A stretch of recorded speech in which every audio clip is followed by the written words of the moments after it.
Do you find it challenging to find new fans and get people to come out to your shows? We're talking about different ideas and different ways that you can get more people to your shows today on the podcast. We'll see you on the inside.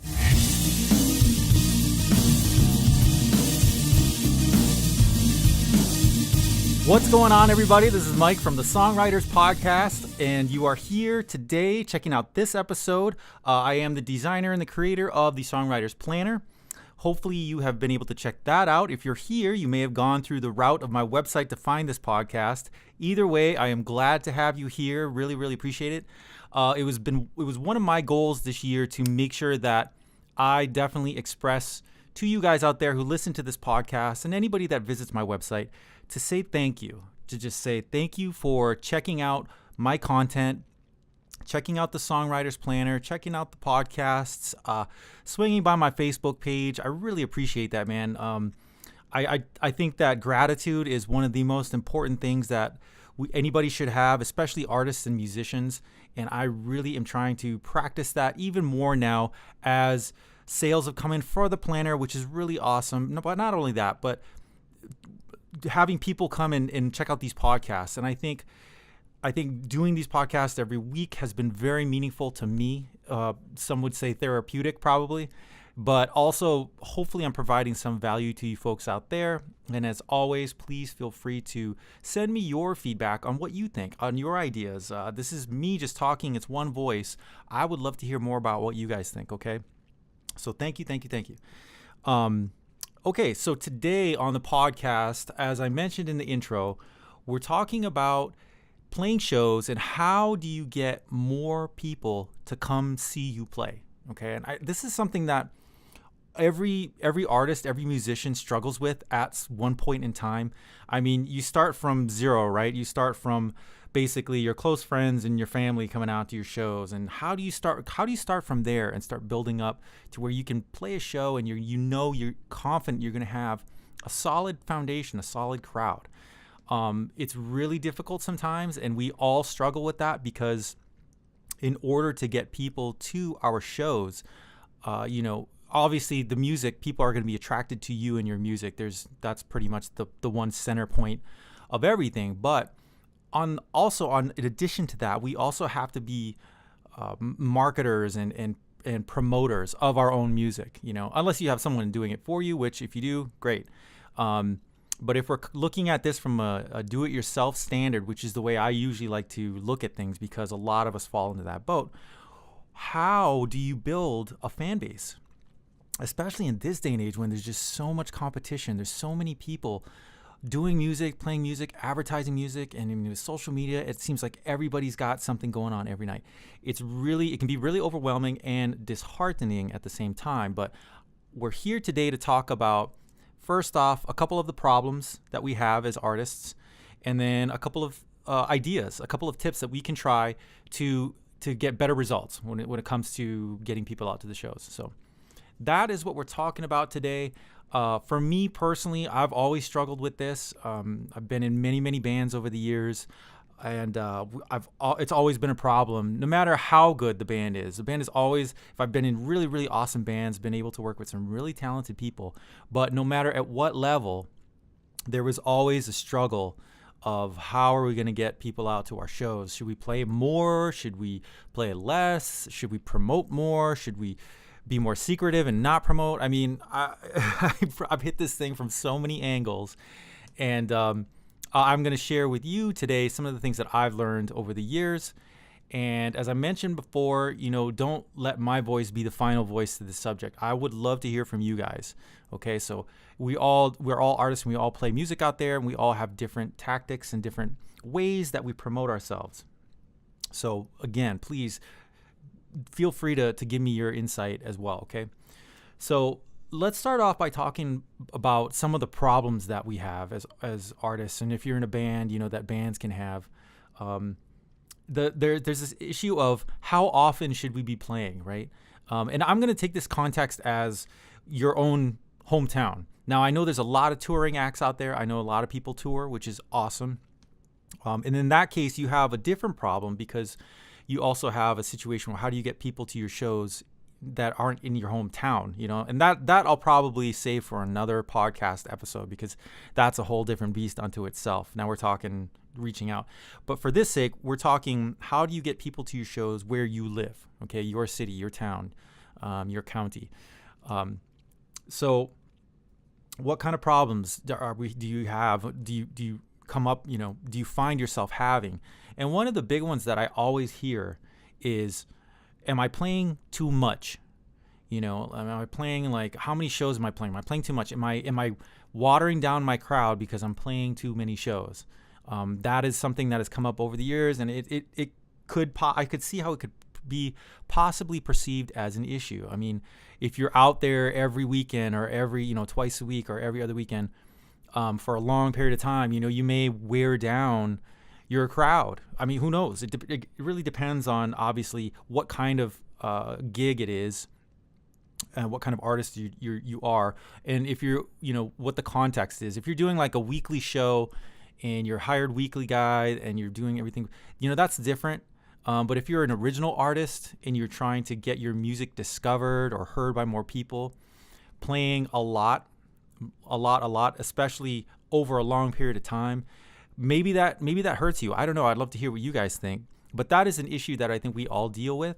I on the flip side, I've known a lot of younger bands, when they first come out, they play a lot, and I think that's okay, because when you just start out, you want to get your name out as much as possible, and that's, playing out too much, at least for a period of time, may not be that big of a problem for you, but it's still something that I think all artists struggle with. Am I playing too much? Am I playing too little? How, what's the situation? So that's one of the problems that I've seen come up, and how to deal with that. We'll talk about that here in a little bit. What about feeling like there's just too much competition? What if you just feel like there's just so many bands and artists and people out there that it's hard to get people to your shows because there's just so much competition out there? And again, this is something that I've experienced as well. I'm sure you have too. Just the sheer, like, competition aspect of it. And I don't like to think of music as a competition. I know that it can be looked at it in that way. I try not to look at it that way. There are some competitive aspects of it. And I truly believe that, if you have good music and someone else has good music and you're playing the same night as them, you can find a fan base to each other. Yes, you'll probably have a lot of overlap, but there's room for everybody, But I still think that we struggle with that as artists. How do I just compete out there when there's just so much competition? And especially with social media. I mean, it's so easy to advertise when your show is. Everybody's doing it. It seems like there's a show every night, right? So how do you compete with that? Well, we'll go over a couple of steps and a couple of things next to talk about that, but that is another issue. Another problem that I've heard is, there's just no good venues to play that attract the crowds that I want, or just location, I guess, would be kind of the thing that you think about. Trying to find a good location to get your shows to where your crowd can go to. If you're booking a show way out of town, or just like way out from anybody else that it's really difficult to get people to go out there and see you, and to spend that time driving to you or getting to you. That is another issue that can be kind of confusing, and how do you deal with that, right? So these are just some things that I believe we all have to deal with. I'm sure if you're a gigging musician out there, you probably have more suggestions. So these are just a couple issues that I've experienced, and I just wanted to address them and talk about some things like what can we do to improve our numbers and to improve our chances of getting more people out. Okay. So let's talk about what we were just talking about, the venue, finding the right venue. It's super important to try and locate a spot that you're going to be able to get people to, or at least it's going to be convenient for your fans to go to. And I think I kind of addressed this on an earlier podcast. What's the best way to, if you put yourself in the fans' mind, addressing how to play shows and from your fans' perspective, because they really what you really want to do is cater to them as much as possible, because they're the ones that are coming out to see you. So finding a good location, super important. Every city is different. Every town is different. Everybody has different locations. So it's really going to come down to you.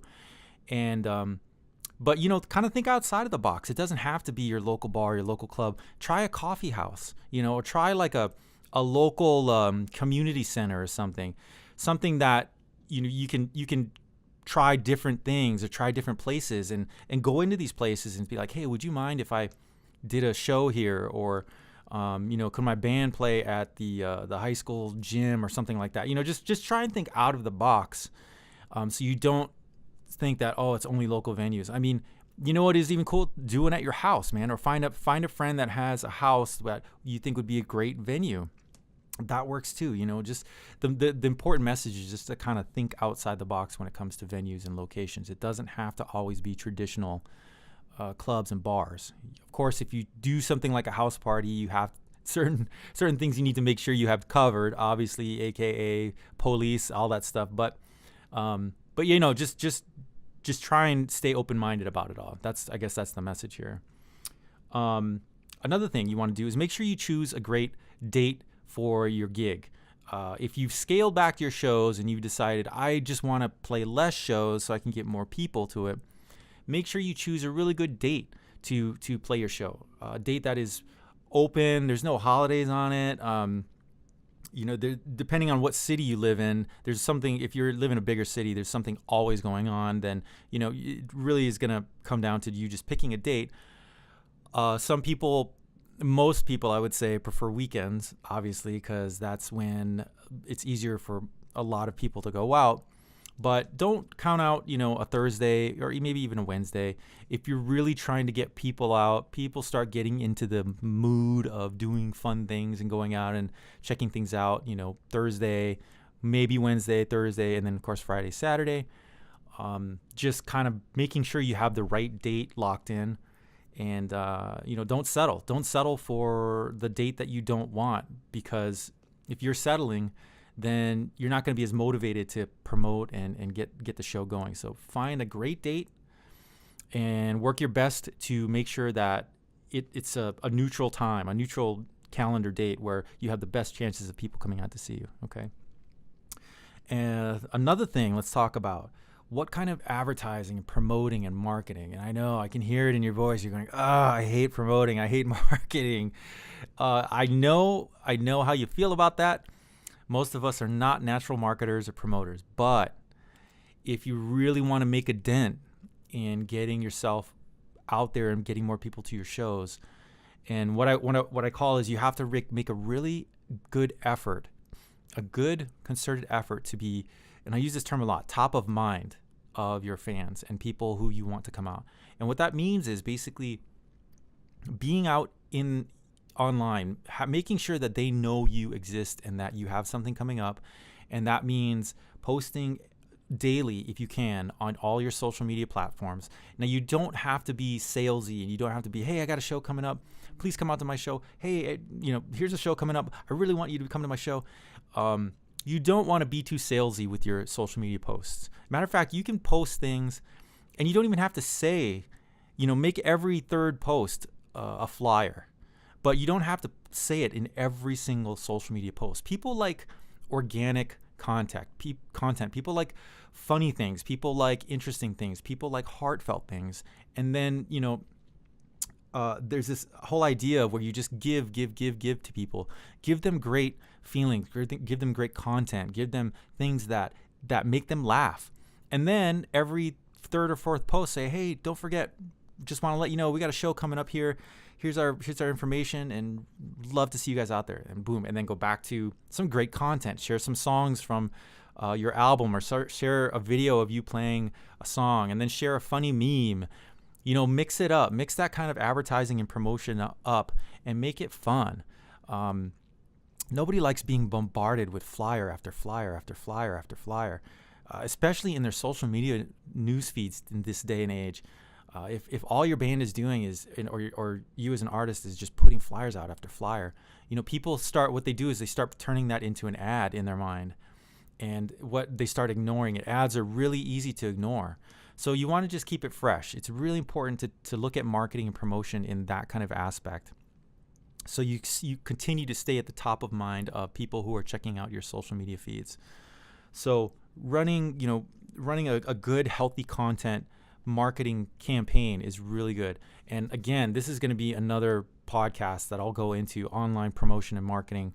That's a whole different thing that I can't wait to dive into with you guys. But I just wanted to mention it, touch on it today, and then in the future we'll get more into it. I did want to say also, though, that don't count out running Facebook ads as well. Those are great. You can reach a whole lot more people using a Facebook ad than you can in your organic news feed. They're two different spaces, really. But just wanted to mention that, and again, that we will get into that in another podcast. So, okay, so we got online advertising, promotion, and marketing. You can do it. I believe in you. And how about making sure that when you do tell people about your show, make sure that you do it way ahead of time. Remind them, start talking about it, a month in advance. And not just online, but word of mouth too. Start telling people that you want to come to your shows. Hey, I got the show coming up. It's going to be in next month. Just kind of drop it. Tell people way ahead of time. I think I see a lot of artists and stuff drop that they're playing a show like 2 days before or something. And you don't want to do that because people are busy, right? People have schedules. People have their own lives. And you want to make it as easy as possible for them to remember, so-and-so's got a show coming up, and, just kind of give a date out there way ahead in the future if you can, in the advance. Let them know way ahead of time. That way you have you're kind of working them up to it and kind of getting people interested. And like I said, with your social media posting, start it way ahead of time, especially if this is going to be a really big show that you really are testing yourself to see how many people you can actually get to one of your shows. Make sure you get a running start at it and start weeks in advance. And don't let up. Don't let up with the marketing and advertising. Keep going on it. Just don't let up. Give yourself a lot of time to get that show primed and ready, okay? So that's another thing, is letting people know way ahead of time. Try to also make sure that when you do play the shows, that obviously you play great and you play a great show. It's super important, obviously. But maybe you can advertise like incentives. Maybe you can work something out with the venue and says, hey, can we get drink specials that night? Or can we get some kind of deal on certain domestic beers or something like that? I don't know. It depends on where you're doing your show at. It doesn't have to be a bar. But maybe if you can try and incentivize something so that people come out and be like, oh, well, I get drink specials, or I get a free donut. I don't know if you're playing a donut shop, but there's always something that you can incentivize with every show if you really, really put your mind to it and you communicate with the venue or the space that you're having your show at. Don't count that out, because there's a lot of ways that you can make your show even more appealing. And merch giveaway contest or something like that. If you have merchandise that you can donate or get out to people, that's really important to just kind of keep your mind on that, and kind of separate yourself from maybe another show that's going on that night. Something that you can advertise, that you giving away something or something like that, or copies of your album. You're gonna raffle off some albums or something, or some CDs, or CDs. God, who has CDs anymore? But anyway, I digress. So those are a couple things I just wanted to talk about today, and this is going to be a quick podcast. I think that I have talked about a couple of these things in previous podcasts, which is great. I like overlapping some things, because just to kind of bring it home and let you guys know that these things I think are really important and that we should do more of as artists and musicians. Super important. And again, I definitely want to dive into using social media for marketing and promotion. What's the best ways to do that? But we're gonna touch on that for another time. So anyway, I hope you guys enjoyed this quick podcast today. Just kind of wanted to go over a couple things off the top of my head, share with you some of my experiences. And like I always say, I'd love to hear from you guys out there. I'm just one voice. I would love to hear your voice too, okay? So thanks again for joining me on today's podcast. I really appreciate it, and I will see you at the next one. Peace and love.